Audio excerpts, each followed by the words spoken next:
Meanwhile, a similar story in St. Thomas. It was a slow crawl for several vehicles through flooded waters in sections of the parish today. Some motorists and commuters who spoke with TVJ News were infuriated and called for better drainage systems.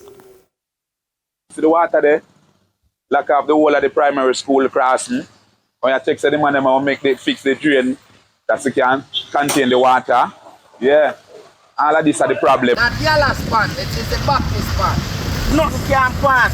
That no look good, brother. They no respect the parish. They no respect the parish, brother. You understand? They no respect the parish. So here we are going. We don't have to do something to this. Baptist and primary school, there's some full of water, man. They want to cut down. The water run down, man, because sometimes the vehicle is stuck. They have all that 2 days now on the same thing. Yeah, you can't even see the wall, because the wall on it there now. Yeah, last night I can't drop now and I tell you, I feel it.